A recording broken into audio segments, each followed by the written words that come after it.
அனைவருக்கும் வணக்கம். நாமெல்லாம் வெளிநாடு போனோம்னு வைங்களேன், நாம் அங்கே யார்கிட்ட என்ன பேசினாலும் இந்தியாவுக்கு ஒரு அவமானம் ஏற்படாத மாதிரி இந்தியாவுடைய பெயரை உயர்த்தி பிடிக்கிற மாதிரி தான் நம்ம பேசுவோம். இதுதான நண்பர்களே வழக்கம். அவ்வளோ தூரம் ஏன் நாம் இங்கேருந்து வெளி மாநிலத்துக்கு போனால் கூட தமிழர்களுக்கு பெருமை சேர்க்கிற மாதிரி தமிழர்களை உயர்த்தி தான் பேசுவோம். நம்மளுடைய கலாச்சாரத்தையும் நம்மளுடைய பழக்க வழக்கத்தையும் உயர்த்தி தான் பேசுவோம். எங்கேயுமே நாம் நம்முடைய ஆட்களை வெளியில் போய் இழிவுபடுத்துறது நம்முடைய கலாச்சாரமே இல்லை அப்படிங்கிறத நாம் புரிஞ்சு வச்சுருக்கோம். எங்கேயுமே நாம் அப்படி பேச மாட்டோம். ஆனால் கடந்த 2-3 நாட்களாக நம்முடைய பாராளுமன்றத்தின் எதிர்க்கட்சி தலைவராக இருக்கிற ராகுல் காந்தி அமெரிக்காவில் போய் அவர் பேசுறதெல்லாம் பார்த்தா நமக்கு தலையே சுற்றிடும் நண்பர்களே. இந்தியாவை எவ்வளவு இழிவுபடுத்த முடியுமோ அந்த அளவுக்கு இழிவுபடுத்தி பேசிக்கிட்டு வராரு. அது மட்டும் இல்ல, காலிஸ்தான் தீவிரவாதிகளுக்கே இவர் பாயிண்ட் எடுத்து கொடுக்கிற மாதிரி சீக்குகளுக்கு ஆதரவாக நான் பேசுறேன் அப்படிங்கிற பேர்ல உண்மைக்கு புறம்பான பல விஷயங்களை உளறி கொட்டிட்டு வராரு. ராகுல் காந்தி அவர்கள் என்னவெல்லாம் பேசி இருக்கிறாரு இந்த ட்ரிப்ல, அவர் பேசியதன் விளைவுகள் என்னவெல்லாம் நடந்திருக்குது இது வரைக்கும் அப்படிங்கிற பத்தி தான் இன்னைக்கு பார்க்க போறோம் நண்பர்களே. வாங்க நண்பர்களே, இது வரைக்கும் நீங்க நம்மளுடைய சேனலுக்கு சப்ஸ்கிரைப் பண்ணல அப்படின்னா கீழே இருக்கிற சப்ஸ்கிரைப் பட்டனை உடனடியாக தட்டுங்க. அப்பொழுதுதான் நாம போடுகிற வீடியோக்கள் உடனடியாக உங்களை சேரும்.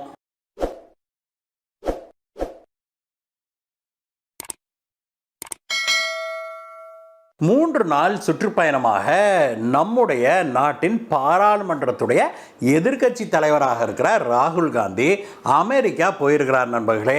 அங்கே போய் அவர் அடிக்கிற கூத்தும் உளறலும் தான் இன்றைக்கு இந்தியா முழுவதும் மட்டுமல்ல அமெரிக்காவிலையுமே எள்ளி நகையாடுகிற ஹைலைட்டுகளாக மீம்ஸுகளாக வெளிவர ஆரம்பிச்சிருக்குது. அமெரிக்காவுடைய ஃபினான்ஷியல் டைம்ஸ் பத்திரிகையுடைய நிருபரான இந்தியாவை எப்போதுமே சாடி வருகிற எட்வர்ட் லூஸ் அப்படிங்கிற ஒரு நிருபருக்கு ராகுல் காந்தி ஒரு பேட்டி ஒன்று கொடுத்திருக்காரு. அந்த பேட்டியில இந்த எட்வர்ட் லூஸ் உண்மையிலே லூசுத்தனமாக பயங்கர கேவலமாக இந்தியாவை விமர்சித்து பேசுறத ஒரு புன்னகையோடு பல சந்தர்ப்பங்கள்ல ஆமோதிப்போடு ராகுல் காந்தி அவர்கள் வரவேற்று அதற்கு பதிலெல்லாம் சொல்லி பயங்கரமா அதுல பேசியிருக்கிறாரு. இதுல ஒரு சில மிக முக்கியமான விஷயங்களை பேசியிருக்கிறாரு. கடந்த 2 நாட்களாகவே அவர் பேசியதுடைய இந்த கான்ட்ரோவர்ஷியல் விஷயங்களை மட்டும் பார்த்தாலே போதும் நண்பர்களே. முதலாவதாக அவர் என்ன சொல்லியிருக்கிறார் அப்படின்னா, காலிஸ்தான் சீக்குகளுடைய விவகாரத்தை கையில் எடுத்திருக்கிறாரு. அதை பற்றி பேசும்போது அவர் என்ன சொல்லியிருக்கிறார்னா, இந்தியாவில் சீக்குகள் தலையில டர்பன் அணிய முடிய மாட்டேங்குது, சீக்குகள் குருத்வாராக்கு சுதந்திரமாக போக முடியவில்லை, சீக்குகள் அவங்க இந்த வழக்கமாக கத்தி வச்சிருப்பாங்கல்ல அந்த கத்தியெல்லாம் வச்சுக்கிட்டு இந்தியாவிலாம் போக முடியாது, இந்தியாவில் யார் யார் என்னென்ன உடை உடுத்துறாங்க அப்படிங்கிறதெல்லாம் இப்பொழுது பயங்கரமாக கவனிக்கப்படுது, கட்டுப்பாடு செய்யப்படுது. இந்த உரிமைகளுக்காகத்தான் சீக்கியர்கள் போராடி வர்றாங்க. இது சீக்கியர்களுக்கு ஒரு எக்ஸிஸ்டென்ஷியல் கிரைசிஸ் அப்படின்னு சொல்லி அவர் சொல்லியிருக்கிறாரு. இது ஒரு மிகப்பெரிய வார்த்தை நண்பர்களே. ஆங்கிலத்தில் எக்ஸிஸ்டென்ஷியல் கிரைசிஸ் அப்படின்னா சீக்கியர்கள் இந்தியாவில் வாழ்வதற்கே அவங்க சிரமப்படுறாங்க. அவங்களுடைய வாழ்வாதாரம் அல்ல, அவங்களுடைய வாழ்க்கை உரிமையே இங்க பறிக்கப்படுது, இந்தியாவில் அவர்களால் வாழவே முடியல அப்படிங்கிற மாதிரியான அர்த்தம் தான் கொண்ட வார்த்தை அது. ராகுல் காந்தி இதை பேசியதுல உண்மை இருக்குதா அப்படின்னு நம்ம எல்லாருக்குமே தெரியும் நண்பர்களே. நான் இன்னைக்கு கோயம்புத்தூர்ல உட்கார்ந்துருக்கிறேன். நீங்க இங்க இருந்து நான் என்னுடைய அலுவலகத்திலிருந்து நீங்க நடந்தீங்கன்னா ஒரு 10 நிமிட நடைக்குள்ளாக 2 குருத்வாராக்கள் வரும். அந்த குருத்வாரால சீக்கியர்கள் தங்களுடைய மதத்தை பின்பற்றுவதற்கு எல்லா உரிமைகளும் வழங்கப்படுது.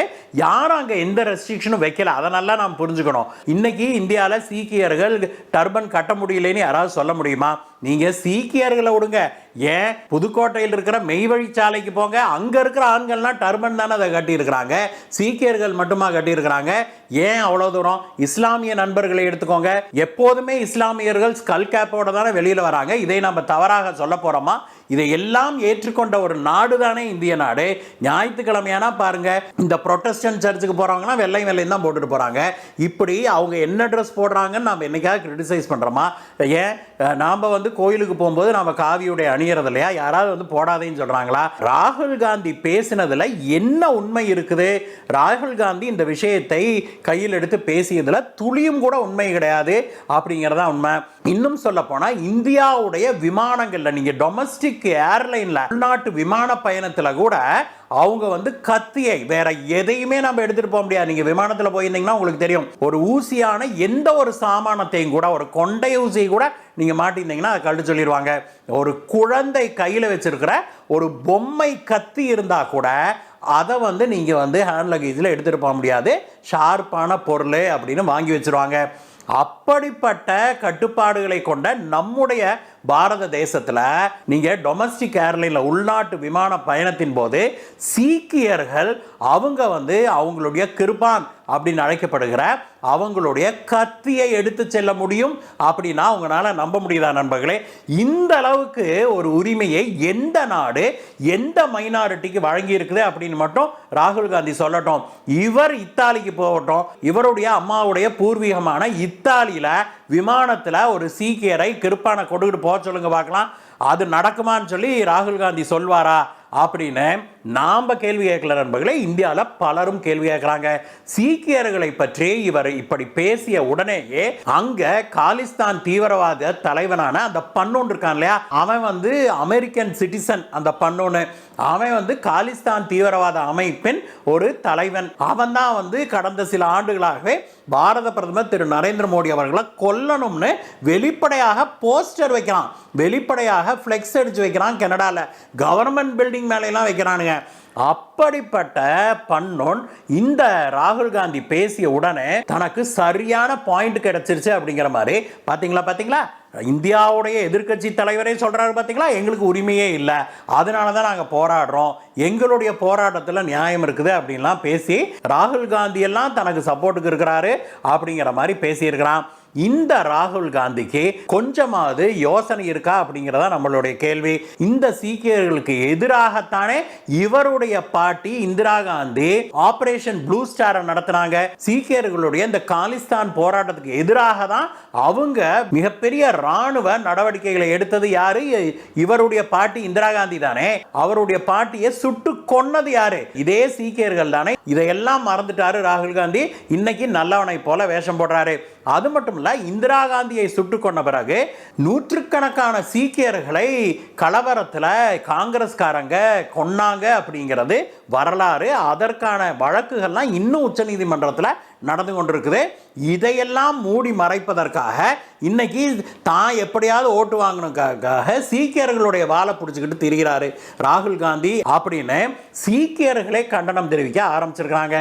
ராகுல் காந்தி இப்படி பேசிய உடனேயே நேற்றைய தினம் டெல்லியில் ராகுல் காந்தி அவர்களுடைய வீட்டுக்கு முன்னாடி நூற்றுக்கணக்கான சீக்கியர்கள் திரண்டு ராகுல் காந்திக்கு எதிராக ஆர்ப்பாட்டம் நடத்தினாங்க அப்படிங்கிறதை நம்ம இங்க குறிப்பிட வேணும். இது மட்டும் இல்ல நண்பர்களே, அடுத்ததாக இவர் என்ன பேசியிருக்கிறார் அப்படின்னா, இந்தியாவுடைய அரசியலமைப்பு சட்டத்தையே மோடி அவர்கள் நாசப்படுத்தி வர்றாரு, இந்தியாவில் ஜனநாயகமே இல்லை அப்படின்லாம் பேசியிருக்கிறாரு. இதே ராகுல் காந்தி தான் மன்மோகன் சிங் ஆட்சியில் பாராளுமன்றத்துக்குள்ள போய் மன்மோகன் சிங் அவர்கள் கொண்டு வந்த ஒரு சட்ட திருத்தத்தை கையில் எடுத்து நடுவில் நின்று கிழிச்சு போட்ட மனுஷன் தான் இந்த ராகுல் காந்தி. அவர் வந்து இந்திய அரசியலமைப்பு சட்டத்துக்கு கொடுக்கிற மரியாதையே அவ்வளவுதான். அதுவும் எந்த காலகட்டத்தில் செஞ்சாரு தெரியுமா? மன்மோகன் சிங் அவர்கள் அடுத்த சில மணி நேரங்களில் அங்கே அமெரிக்கா போய் அப்பொழுது அமெரிக்காவுடைய அதிபராக இருந்த பராக் ஒபாமாவை சந்திக்க போறாரு. அவருடைய பயணத்துக்கு முன்னாடி ராகுல் காந்தி செய்த வேலை இதுதான். இந்திய அரசியலமைப்பு சட்ட திருத்தத்துடைய காப்பியை கிழிச்சு போட்டாரு பாராளுமன்றத்தில். இப்படிப்பட்ட மனுஷன் அதே அரசியலமைப்பு சட்டத்தை வைத்து வணங்கிவிட்டு தன்னுடைய பணிகளை துவங்குகிற இந்திய பிரதமர் திரு நரேந்திர மோடி அவர்களை பார்த்து இப்படி ஒரு பழிய போடுறது உண்மையிலேயே அவர் வந்து நினைவோடு தான் செய்தாரா அப்படிங்கிற கேள்வியெல்லாம் எழுது. ராகுல் காந்தி அவர்கள் அங்கே பேசியிருக்கிற பேச்சுக்கு இங்கே காங்கிரஸார் சிலர் முட்டு கொடுத்து வர்றதும் திமுக காரங்க கூட முட்டு கொடுத்து வர்றதெல்லாம் நம்ம பார்க்க முடியுது. இருந்தாலும் கூட பெரும்பாலான காங்கிரஸ் தலைவர்களே இது தொடர்பாக வாயவே திறக்க மறுக்கிறாங்க. நிருபர்கள் கேட்கும்போது யாருமே இது தொடர்பாக தங்களுக்கு ஒன்றுமே தெரியாத மாதிரியே எந்திரிச்சு ஓடிடுறாங்க அப்படிங்கிறதையும் நாம பார்க்க முடியுது. இது மட்டும் இல்ல நண்பர்களே, இதுக்கு எல்லாம் உச்சம் வச்சது போல ஒரு லேடியை போய் அவர் சந்திச்சிருக்கிறாரு. அந்தம்மா வந்து ஒரு லெஜிஸ்லேட்டர் அமெரிக்கால. அவர் யார் அப்படின்னா இலான் ஒமார் அப்படிங்கிறது. இந்த பேரை நம்மளுடைய சேனலை ஃபாலோ பண்ணுறவங்களா இருந்தீங்கன்னா கண்டிப்பாக நீங்கள் கேள்விப்பட்டிருப்பீங்க ஏற்கனவே. ஏன்னா இந்த அம்மா அவங்க நாட்டு பாராளுமன்றத்தில் தொடர்ந்து இந்தியாவுக்கு எதிரான ரெசல்யூஷன்ஸை கொண்டு வர்றதையே வழக்கமாக வச்சிருக்குது. பாகிஸ்தானுக்கு ஆதரவாகவும் இந்தியாவை வெறுக்கிற ஒரு பெண்மணியாகவும் இந்த அம்மா இருக்குது. வெறுக்கிறதோட இல்லை, இந்தியாவுக்கு எதிராக பல நடவடிக்கைகளை செய்திருக்குது. இதோட இல்லை, 2022ஆம் ஆண்டு பாகிஸ்தானுடைய அழைப்பின் பேரில் அங்கே போன இந்த அம்மா அங்கே பாகிஸ்தானில் இருக்கிற பாகிஸ்தான் ஆக்கிரமிப்பு காஷ்மீர் பகுதி இருக்குது இல்லையா, அந்த பகுதிக்கு போய் இந்தியாவுக்கு எதிராக பேசிவிட்டும் வந்திருக்குது. அப்பொழுதே இதற்கு கடும் கண்டனம் எழுந்தது. நம்முடைய சேனலில் கூட நாம் இதுக்கு கடுமையான கண்டனங்களை தெரிவிச்சிருந்தோம். அது மட்டும் இல்ல, இந்த அம்மா ஒரு ஹார்டு கோர் இஸ்லாமிய அடிப்படைவாதி அப்படிங்கிறதையும் நாம் இங்கே குறிப்பிட வேணும். அதனால இஸ்லாமியர்களுக்கு நான் ஆதரவளிக்கிறேன் அப்படிங்கிற பேரில் பல சந்தர்ப்பங்களில் இந்த காஷ்மீர் விவகாரத்தை ஊதி பெருசாக்க முயற்சி செய்து தோல்வி அடைஞ்சிருக்கிற ஒரு பெண்மணி. அந்த அம்மாவை போய் ராகுல் காந்தி சந்திச்சதெல்லாம் உண்மையிலேயே எவ்வளோ ஒரு முட்டாள்தனமான விஷயம் அப்படிங்கிறத நாம் சொல்லி உங்களுக்கு தெரிய வேண்டியதில்லை. ஒருவேளை ராகுல் காந்தி இந்தியாவுடைய பிரதமராக எதிர்காலத்தில் ஒரு நாள் அமர்ந்தாரானால் அவருடைய இன்றைய செயல்பாடுகள் எல்லாமே அவருக்கு எதிராக திரும்பும் அப்படிங்கிறத இந்த ராகுல் காந்தி புரிஞ்சுக்கவே இல்லையா அப்படிங்கிறதான் எல்லாருடைய கேள்வியும். அதோட விடுங்க, இத்தனை நாள் போனாரு, சாதாரண ஒரு எம்பியாக போனாரு அல்லது இந்தியாவுடைய ராஜ குடும்பம் அல்லது அரசியல் குடும்பத்துடைய வாரிசாக போனாரு, என்னென்னத்தையோ பேசினாரு, அது எப்படியோ போதுன்னு விட்டாங்க. ஆனால் இப்பொழுது இவர் இந்தியாவுடைய பாராளுமன்றத்தின் எதிர்க்கட்சி தலைவர். அதற்குன்னு ஒரு கண்ணியம் வேண்டாமா? அந்த கண்ணியத்தோடு இவர் நடந்து கொள்ள வேண்டாமா அப்படிங்கிற கேள்விதான் இப்பொழுது எல்லார் மனதிலும் எழுது. ராகுல் காந்தி இந்தியாவுக்குள்ள என்னெல்லாம் பேசுறாரு, ஜாதி பிரச்சனை எப்படியெல்லாம் பேசுறாரு அப்படிங்கிறதெல்லாம் நமக்கு தெரியும். நீங்க எதை பத்தி பேசினாலும் அதுல யார் யார் எத்தனை ஜாதி அப்படின்னு கேட்கிற ஒரு ரகமாக ராகுல் காந்தி மாறிட்டாரு. பட்ஜெட்டை ரிலீஸ் பண்ணா பட்ஜெட் தயாரிச்சதுல எத்தனை பேர் எஸ்சி இருந்தாங்க, எத்தனை பேர் பிசி இருந்தாங்கன்னு தெரியுமா? அங்க பாருங்க, படத்துல யாருமே இல்லைன்னு சொல்லக்கூடிய ஒரு அறிவு ஜீவியாக இவர் விளங்குகிறத நம்ம கண்கூடாக பார்க்கிறோம். ஆனா அதற்காக இந்தியாவுடைய எதிர்க்கட்சி தலைவர் இந்தியாவுக்கு வெளியில போய் அங்க போய் வெளிநாடுகளில் நின்றுகிட்டு இந்தியாவுடைய பெயருக்கு களங்கம் விளைவிக்கும் விதமாக அவர் பேசுவது உண்மையிலேயே கண்டனத்துக்குரியது அப்படின்னு தான் சொல்லணும். பங்களாதேஷில் ஆளுங்கட்சியை தூக்கி எறிஞ்சு விட்டு, ஷேக் ஹசீனா தான் சொல்றேன், தூக்கி எரிஞ்சிட்டு அங்க அமெரிக்காவுடைய கைப்பாவையான யூனுஸை கொண்டாந்து அங்க பிரதமராக உட்கார வச்சிருக்கிறாங்க இல்லையா, அதே மாதிரி தன்னை உட்கார வைக்கும் அமெரிக்கா, இந்தியாவிலையும் அதை நடத்தி காட்டும் அமெரிக்கா அப்படின்னு இவர் பகல் கனவு காண்றாரோ அப்படின்னு தான் நமக்கு இவருடைய செயல்பாடுகள் மூலமாக தெரியுது. ராகுல் காந்தி அவர்கள் இப்படி செய்தது சரியா? அமெரிக்காவில் பேசிய விஷயங்களை பற்றிய உங்களுடைய கருத்து என்ன? தெளிவாக கமெண்ட்ஸில் சொல்லுங்கள் நண்பர்களை. மீண்டும் உங்களை வேற வீடியோ சந்திக்கிறேன் கைஸ். Bye bye.